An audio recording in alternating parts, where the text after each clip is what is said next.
باللہ من الشیطان الرجیم بسم اللہ الرحمن الرحیم۔ سامعین محترم،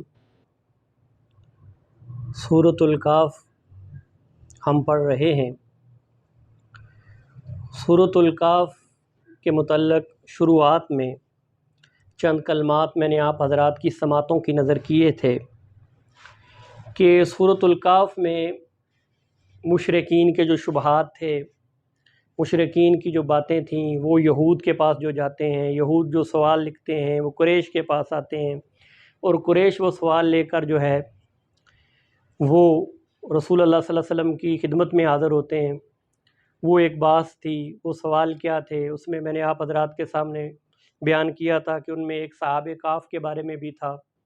تو صحابہ کہف کا ذکر ہوا ہے، صحابہ کہف کتنے سال رہے ہیں وہ اللہ پاک نے پچھلی آیات میں بیان فرمایا ہے، وہ کب اٹھے ہیں، وہ کتنی تعداد تھی، اس کے بارے میں بھی ایک کلیہ اللہ پاک نے بیان فرمایا ہے۔ بحث کے حوالے سے بڑی جامع بات بیان فرمائی ہے کہ آپ اس بحث میں مت پڑھیں کہ ان کی تعداد کیا تھی، وہ کتنے سال رہے، جتنی بات اللہ پاک نے فرما دی ہے، بیان کر دی ہے، بس وہ ہمارے لیے کافی۔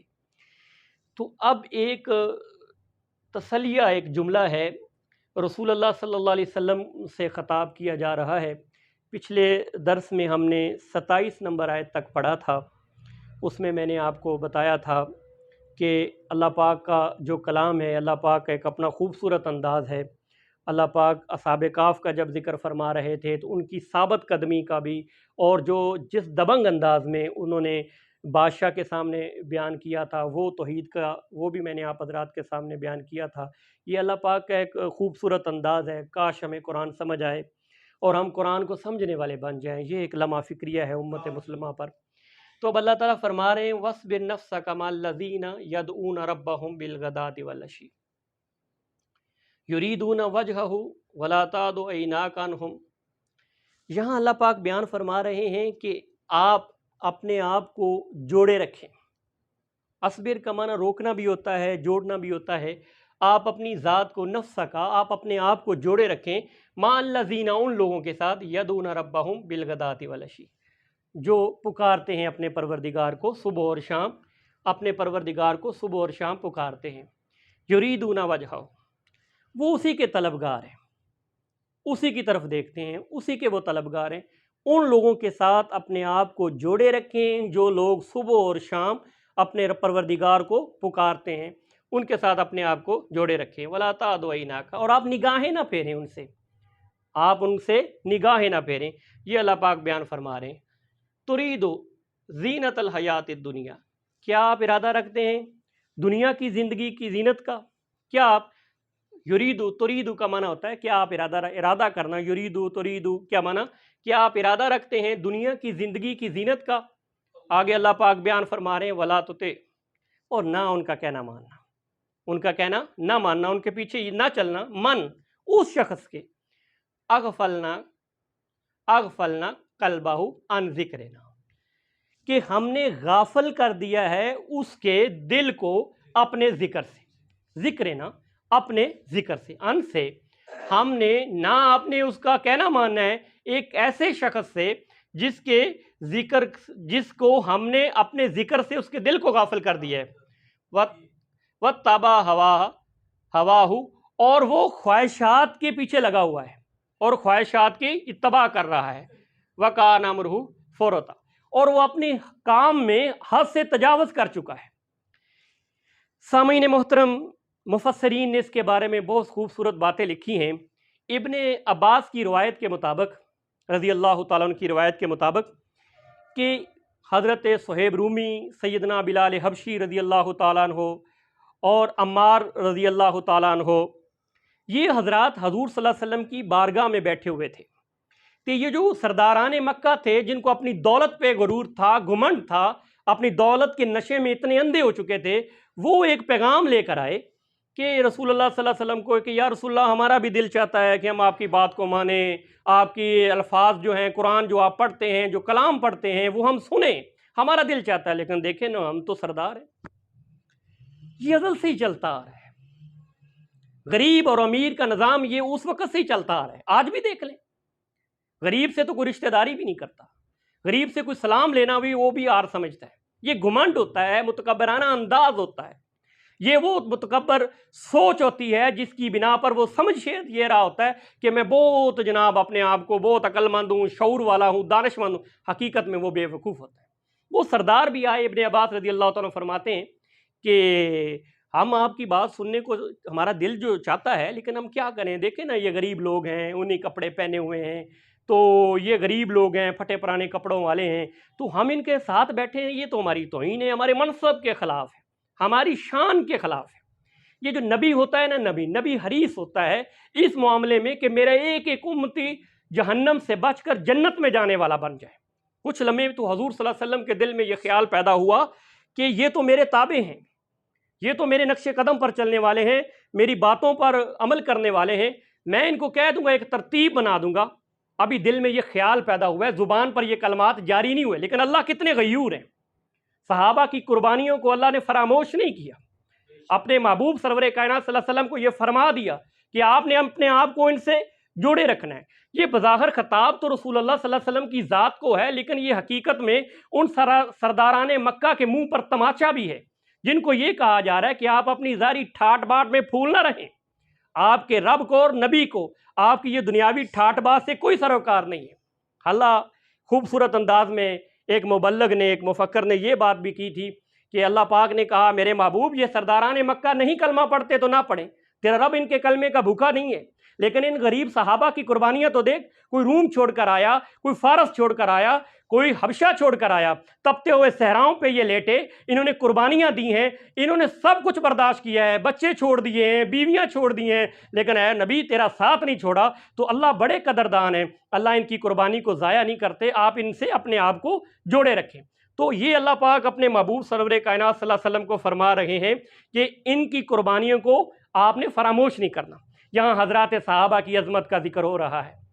میرے ملت کے جوانوں میں ایک جملہ کہا کرتا ہوں، یہ جو آج بحث چلتی رہتی ہے صحابہ کے اور اہل بیت کے درمیان اختلاف کی، کہ صحابہ اور اہل بیت کا اختلاف تھا، ان بحثوں میں ہم پڑھ کر فرقہ واریت کو ہوا دے کر اسلام کی خدمت نہیں کر رہے، اپنے مفادات کے لیے یہ ہم جنگ لڑ رہے ہیں. میں ایک ناقص رائے کے مطابق کہا کرتا ہوں، جس کو رسول اللہ صلی اللہ علیہ وسلم نے بستر دیا اس کا بھی احترام کریں، جس کو مصلی دیا اس کا بھی احترام کریں. آج کوئی مصلی اٹھائے ہوئے ہے، بستر بلائے ہوئے ہیں، کوئی بستر اٹھائے ہوئے ہیں، مصلی بلائے ہوئے ہیں. تو حضرات صحابہ کی قربانیوں کو اللہ پاک نے فراموش نہیں کیا. ان کے متعلق وہ چاہے غریبی کے عالم میں تھے، مفلسی کے عالم میں تھے، فقر کے عالم میں تھے، ان کے کپڑے ظاہری طور پر اچھے نہیں تھے، پھٹے پرانے تھے، لیکن اللہ بڑے قدردان ہیں. ان کی قربانیوں کو اللہ پاک نے فراموش نہیں کیا، سرداروں کو ٹھکرا دیا اور کہا کہ ان کو آپ سینے سے لگائے رکھیں، ان سے نگاہیں بھی نہ پھیریں، ان سے نگاہیں بھی نہ پھیریں. تو آگے اللہ پاک فرما رہے ہیں وَقُلِ الْحَقُّ مِن رَبِّكُمْ. یہ جو الحق ہے یہ اصل میں خبر ہے، اس کا مبتدا جو ہے وہ معذوف ہے، وہ ہوا اس کا مبتدا ہے، اور آپ کہہ دیجئے کہ یہ حق تیرے پروردگار کی طرف سے ہے. یہ حق کے متعلق مفسرین لکھتے ہیں، امام ضحاک رحمۃ اللہ علیہ فرماتے ہیں کہ حق سے مراد مسئلہ توحید ہے، اور امام مقاتل فرماتے ہیں کہ حق سے مراد قرآن ہے. یہ جو آپ کے پاس توحید کا مسئلہ پہنچ چکا ہے، یہ جو آپ کے پاس کلام اللہ پہنچ چکا ہے، یہ آپ کے پروردگار کی طرف سے کیا ہے؟ یہ حق ہے. فمن شاء، پس جس کا دل چاہے کیا کرے؟ فلیؤمن، وہ جس کا دل چاہے اس کو مان لے، ومن شاء فلیکفر، جس کا دل کرے انکار کر. اب یہاں یہ بات واضح ہوگی ہے کہ نبی کا کام صرف دعوت دینا ہے، دعوت پہنچانا ہے. اگر کوئی کلمہ نہیں پڑھتا تو نہ پڑھے، یہ تو نصیب کی بات ہوتی ہے نا. کوئی حبشہ سے چلتا ہے آ جاتا ہے، کوئی روم سے چلتا ہے آ جاتا ہے، کوئی فارس سے چلتا ہے آ جاتا ہے، کوئی نہیں پڑھتا تو نہ پڑھے. رب ان کے کلمے کا بھوکا نہیں ہے. یہ بات اللہ پاک فرما رہے ہیں، آپ کا کام دعوت کا کام پہنچانا ہے. اگر کوئی چاہے تو مان لے، نہ چاہے تو نہ مانے. یہاں اِنَّا اعْتَدْنَا لِلظَّالِمِينَ نَارًا، یہاں زجر ہے، ڈرایا جا رہا ہے. کیا کیا جا رہا ہے کہ للظالمین سے مراد یہاں ہم کریں گے انکار کرنے والے ظالم لوگ. کون لوگ ہیں وہ انکار کرنے والے. آتدنا کا معنی ہم نے تیار کر رکھی ہے، ان کی مہمان نوازی ہے. وہ مہمان نوازی ہوگی، کیا مہمان نوازی ہوگی؟ انکار کرنے والوں کے لیے کیا ہوگا؟ نارا، جہنم ہوگا. ہم نے ان کے لیے جہنم تیار کر رکھی ہے. احاط بہم سرادقها، جو گھیرے ہوئے ہیں، لپیٹے ہوئے. سراد کا معنی کھندکے بھی ہوتا ہے، لپٹنا بھی ہوتا ہے. جو گھیرے ہوئے ہیں ان کو. وَإِن يَسْتَغِيثُوا يُغَاثُوا بِمَاءٍ كَالْمُهْلِ، اور وہ اگر مانگیں گے پانی تو ان کو دیا جائے گا کھولتا ہوا پانی، پیپ دی جائے گی. یہ مہل کے بہت سارے لغت میں معنی بیان ہوئے ہیں. مہل سے مراد دھات کا، دھات بھی کہتے ہیں، وہ پگھلی ہوئی دھات کو بھی مہل کہتے ہیں. خون اور پیپ کو بھی مہل کہتے ہیں. لغت میں اس کے بہت سارے معنی بیان ہوئے. وہ جو انکار کرنے والے ہوں گے ان کے لیے جہنم تیار کی ہوئی ہے، جو خندقیں ان کو لپیٹی ہوئی ہے اس جہنم کو، احاطہ کی ہوئی ہے جہنم. وہ ان کو خندقوں نے گھیرا ہوا ہے، اس کو لپیٹا ہوا ہے. تو وہ کیا ہوگا؟ اگر وہ پانی مانگیں گے تو ایسا پانی دیا جائے گا، کیا ہوگا؟ لِيَشْفِي الْوُجُوهَ، جو ان کے منہ کو بھون ڈالے گا. جو ان کے منہ کو، وہ پانی جب پیئیں گے، وہ پیپ، وہ خون، وہ کھولتا ہوا پانی جو پیئیں گے تو وہ ان کا منہ کیا ہوگا؟ بھون ڈالے گا. بئس الشراب، کیا برا پینا ہے. بئس الشراب، برا پینا. وہ پینا کوئی اچھا ہے؟ وہ کھولتا ہوا پانی، وہ پیپ، وہ اچھی چیز تو نہیں ہے، وہ بری چیز ہے. وساعت مرتفقہ، اور کیا برا ان کا ٹھکانہ. مرتفقہ، ٹھکانہ، آرام گاہ. اب ان کے لیے جو انکار کرنے والے ہوں گے ان کے لیے کھولتا ہوا پانی ہوگا، ان کے لیے جناب برا ٹھکانہ ہوگا. آگے اللہ پاک تبشیر فرما رہے ہیں. آگے تبشیر اگلی آیت میں بشارت دی جا رہی ہے. کن لوگوں کے لیے بشارت دی جا رہی ہے؟ ان الذین آمنوا، بے شک وہ لوگ جو ایمان لائے، وعملوا الصالحات، اور نیک عمل کیے. تو کیا ہے؟ الا لا نضيع اجر من احسن عملا، جنہوں نے وقت ضائع نہیں کیا.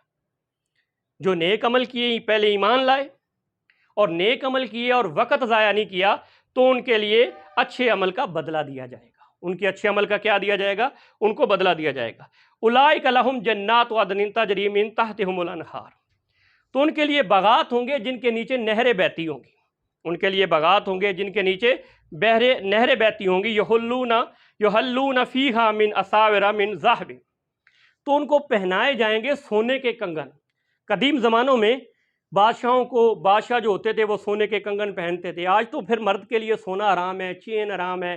آپ گلے میں وہ نہیں پہن سکتے، چین نہیں پہن سکتے اور کنگن نہیں پہن سکتے. اور وہ جناب رنگ، آج تو پھر مرد جناب رنگ بھی پہنے ہوئے ہیں، تو بڑا پتہ نہیں کیا کیا پہنے ہوئے ہیں. تو ایک زمانہ تھا جب بادشاہ جو ہیں، یہاں ان کی جو جنتی لوگ ہیں ان کی بادشاہت بیان ہو رہی ہے کہ کتنے بڑے اعزاز سے ان کو نوازا جائے گا. ان کا اللہ پاک ایک اپنا نظام ہوگا، اپنا قانون ہوگا.